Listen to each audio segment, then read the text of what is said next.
Hi friends, welcome to my channel Telugu daily updates. ఈరోజు మనం మాట్లాడబోతున్నాం RCB and LSG retention prediction. So చూద్దామా friends, RCB వాళ్ళు plus LSG వాళ్ళు ఎవరిని రిటైన్ చేయబోతున్నారో. Let's start the video. So first మనము లక్నో సూపర్ జాయింట్స్ గురించి మాట్లాడదాం. వాళ్ళు ఎవరిని రిటైన్ చేస్తారో ప్రెడిక్షన్ చేద్దాం. సో నా ప్రకారం నేను ప్రెడిక్షన్ చేస్తున్నాను, ఓకేనా. సో నా ఫస్ట్ ప్రిడిక్షన్ వచ్చేసి ఫస్ట్ పిక్ వచ్చేసి నిక్లస్ పూరన్ మీకు తెలిసిందే, రీసెంట్ ఫామ్ అయింది, plus all over the world ఎలా ఆడుతున్నాడో, ఇంకా ఆయన హైయెస్ట్ 6 స్కోరర్ కూడా దిస్ ఇయర్లో. అండ్ గుడ్ క్యాప్టెన్ కూడా, ఓవర్సీస్ క్యాప్టెన్సీ కూడా బాగా చేస్తున్నాడు. So one of the biggest assets of LSC అని నాకు అనిపిస్తుంది నిక్లస్ పూరన్.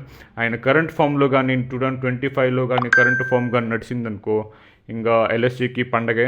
సో ఆయన కెప్టెన్సీ టేక్ ఓవర్ చేసే అవకాశాలు కూడా ఉన్నాయి అనిపిస్తుంది నాకు ఫ్రమ్ కేఎల్ రాహుల్. సో నా సెకండ్ ప్రెడిక్షన్ వచ్చేసి కేఎల్ రాహుల్ చూసుకుంటే మనం లాస్ట్ 2 years నుంచి ఆయన ఫామ్ కొంచెం డిప్ అయినట్టు కనిపిస్తుంది. సో ఆయన form concern plus strike rate plus captaincy కూడా కొంచెం డల్గానే అనిపిస్తుంది. సో ఈ సీజన్ అన్న ఆయనకి ఒక ఫ్రీ ఫ్లోయింగ్ కేఎల్ రాహుల్ ఎలా ఉన్నాడో ఫ్రీ ఫ్లోయింగ్ అటాకింగ్ గేమ్ ఆడుతూ అలాంటి కేఎల్ రాహుల్ చూడాలని నాకు చాలా ఆశగా ఉంది. ఒకవేళ కెప్టెన్సీ కానీ నిక్లస్ పూరన్కి ఇచ్చేస్తే కేఎల్ రాహుల్ని మనము యాజ్ అన్ ఓపెనర్ బాగా ఫ్రీ ఫ్లోయింగ్ కేఎల్ రాహుల్ని మనం చూసే అవకాశాలు ఉండొచ్చు. సో నా థర్డ్ రిటెన్షన్ వచ్చేసి మయాంక్ యాదవ్ మనకు తెలిసిందే, లాస్ట్ సీజన్లో ఎంత బాగా బౌలింగ్ వేశాడు. 156, 154 కన్సిస్టెంట్గా క్లిక్ చేశాడు. సో ఆర్సీబీ మ్యాచ్లో కూడా చూసుకుంటే మనం చాలా బాగా వేశాడు, 4 వికెట్స్ తీశాడు ఆ మ్యాచ్లో కూడా. సో ఆయనకు కన్సర్న్ ఏంటంటే ఇంజరీ కానీ ఆయన బాడీ మెయింటైన్ చేయగలిగితే ఆయన ఎల్ఎస్జీకి ప్లస్ ఇండియన్ టీం కూడా చాలా పెద్ద సెట్ అని నాకు అనిపిస్తుంది. అన్క్యాప్ ప్లేయర్ చూసుకుంటే మనము ఆయుష్ బదోనీని ఎవ్రీ టైమ్ ఎల్ఎస్జీ కష్టాలు ఉన్నప్పుడు ఆయుష్ బదోని ఆదుకున్నాడు. సో ఆయన్ని వదులుకుంటుందని నాకు అనిపించడం లేదు. యాజ్ అన్ అన్క్యాప్ ప్లేయర్ ఆయన్ని రిటైన్ చేయొచ్చు ఎల్ఎస్జీ. సో నాకు నలుగురే రిటైన్ అయ్యేటట్టు కనిపిస్తున్నారు ఎల్ఎస్సీలో. ఇంకా మిగతా ప్లేయర్లందరినీ ఆప్షన్లో ఆర్టీఎం కార్డ్ యూజ్ చేసి రీబై చేయొచ్చు. సో నా ఫస్ట్ ఆర్టీఎం ప్రిడిక్షన్ వచ్చేసి Ravi Bishnoi one of the best bowler of India. So at ప్రెజెంట్లో కుల్దీప్ యాదవ్ అండ్ చహల్ తర్వాత ఎవరన్నా వస్తారు అనుకుంటే ఆయన రవి బిష్ణోయే. సో ఫీల్డింగ్ ప్రకారం కావచ్చు, బౌలింగ్ ప్రకారం కావచ్చు, చాలా మంచి asset for LSG. At least retention చేయకపోయినా ఆర్టీఎం కార్డ్ అన్న యూజ్ చేసి ఆయన్ని తీసుకుంటారని నాకు అనిపిస్తుంది. సో నా 6th ప్రెడిక్షన్ వచ్చేసి ఆర్టీఎం కార్డ్కి Marcus Stoinis one of the best allrounder in the world, అది మనకు తెలిసిందే. కానీ ఐపీఎల్లో మాత్రం అంత ప్రభావం చూపించలేకపోయింది ఇప్పుడు వరకు. సో మనం లాస్ట్ సీజన్లో చూసుకుంటే ఒక సిఎస్కే మ్యాచ్ బాగా గుర్తుంటుంది మనకి. సిఎస్కే మ్యాచ్లో 100లో మనకి 100 కొట్టేసి 100గా మ్యాచ్ గెలిపించాడు. ఆ మ్యాచ్ మాత్రం సిఎస్కే ఫ్యాన్స్ ఎప్పటికీ మర్చిపోలేరు. సో నా సిక్స్త్ రిడెంప్షన్ వచ్చేసి మార్కస్ స్టోయినిస్ ఆర్టీఎం కార్డుగా చూస్ చేసి రీబై చేయొచ్చు. సో ఆర్సీబీ రిటెన్షన్ ప్రెడిక్షన్ చూసుకుంటే మనము none other than Virat Kohli మాత్రం పక్కా రిటైన్ అవుతాడు. ఆ ప్లేయర్ని విరాట్ కోహ్లీని వదులుకుంటే ఆర్సీబీ ఇంకా వేస్ట్ అనే చెప్పాలి. సో ఫస్ట్ రిటెన్షన్గా విరాట్ కోహ్లీ వస్తాడు. కింగ్ కోహ్లీ మాత్రం పక్కా ఉండాల్సిందే ఆర్సీబీలో. One of the GOAT of Indian cricket, one of the GOAT of world cricket at present. ఒకవేళ లాస్ట్ ఇయర్ ఫామ్లో కానీ మళ్ళీ 2025లో ఆడితే ఇంకా ఆర్సీబీకి పండగే. సో నా సెకండ్ ప్రెడిక్షన్ వచ్చేసి రిటెన్షన్ది Mohammed Siraj Indian team world కప్లో కూడా బాగా ఆడాడు లాస్ట్ వరల్డ్ కప్లో.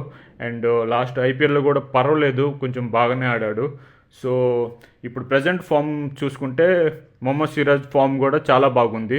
సో నా సెకండ్ రిటెన్షన్ వచ్చేసి Mohammed Siraj. So third retention నాది విల్ జాక్స్ అనిపిస్తుంది. ఎందుకంటే మీరు అనుకోవచ్చు మ్యాక్స్వెల్ ఉన్నాడు కదా, మ్యాక్స్వెల్ని రిటైన్ చేయరా అని. కానీ నాకు తెలిసి ఇంకా ఆర్సీబీ వాళ్ళు లాస్ట్ సీజన్ చూసిన తర్వాత మ్యాక్స్వెల్ని రిటైన్ చేయరని అనిపిస్తుంది నాకైతే. సో ఇంకా విల్ జాక్స్ చూసుకుంటే విల్ జాక్స్ లాస్ట్ కొద్ది మ్యాచ్ల్లోనే చాలా ప్రభావం చూపించారు with the bat, with the ball and also with the fielding. So మంచి ఆల్రౌండరు ఆయన, ఇంగ్లాండ్ ఆల్రౌండరు. సో నా థర్డ్ రిటెన్షన్ వచ్చేసి విల్ జాక్స్ అని నాకు అనిపిస్తుంది ఓవర్ మ్యాక్స్వెల్ని కానీ మాత్రం పక్కా వదిలేస్తారు అనిపిస్తుంది ఈసారి. సో నా అన్కెప్ట్ ప్లేయర్ చూసుకుంటే ఆర్సీబీది యష్ దయాల్ అవ్వచ్చు. యష్ దయాల్ మనం అనుకుంటాం చాలా డల్ బౌలరు, ఏం ఎఫెక్టివ్ ఏం లేదు, ఏం ఎక్కువ ఇది చేయడు, అంటే డెలివరీ చేయడు బౌలింగ్లో అట్ట అనుకుంటాం. కానీ ఆయన సైలెంట్ కిల్లర్ అండి. ఆయన బౌలింగ్ మాత్రము స్టార్టింగ్లో మీరు డెత్ ఓవర్స్ చూసుకోవచ్చు, పవర్ ప్లేలో ఓవర్స్ చూసుకోవచ్చు. లెఫ్ట్ ఆర్మ్ బౌలర్ కాబట్టి స్వింగ్ బాగా అవుతుంది అయింది పవర్ ప్లేలో, as well as death bowling కూడా అయింది బాగా ఉంది. సో నా అన్కెప్ట్ ప్లేయర్గా యష్ దయాల్ అవ్వచ్చు అని నాకు అనిపిస్తుంది. సో ఇంకా ఆర్టీఎం విషయానికి వస్తే ఆర్టీఎం కార్డ్ యూజ్ చేసి వాళ్ళు రజత్ పాటిదార్ని కొనుక్కోవచ్చు. ఎందుకంటే రజత్ పాటిదార్ మీరు లాస్ట్ సీజన్లో చూస్తే ఫస్ట్ ఫ్యూ గేమ్స్ ఆడినా కూడా అంత ఎఫెక్టివ్గా ఆడలేదు. కానీ లాస్ట్ ఫ్యూ గేమ్స్లో మాత్రం చాలా బాగా కమ్బ్యాక్ చేశాడు.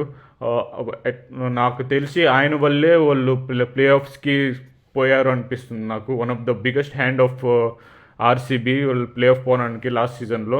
అండ్ నా సెకండ్ ఆర్టీఎం కార్డ్ వచ్చేసి Cameron green last year performance అంత బాగలేకపోయినా కూడా ఆయన ఒక మంచి ఆల్రౌండరు. ఆస్ట్రేలియాకి ఎంత బాగా డెలివర్ చేస్తారో మనం చూసిందే. ఆయన ఒకవేళ ఫామ్లో ఉంటే మాత్రం ఆర్సీబీకి పెద్ద ప్లస్ పాయింటే. సో చూద్దాం ఈ సీజన్లో ఎలా ఆడతాడో, ఆర్సీబీ రిటర్న్ చేస్తుందో లేదో, ఆర్టీఎం కార్డ్ అన్నా యూజ్ చేస్తుందో లేదో. కానీ నేను ప్రెడిక్ట్ చేసిన ప్రకారం నాకు అనిపిస్తుంది ఆర్సీబీ రిటర్న్ చేయకపోయినా ఆర్టీఎం కార్డ్ అన్నా యూజ్ చేస్తుందని క్యామరూన్ గ్రీన్ పైన.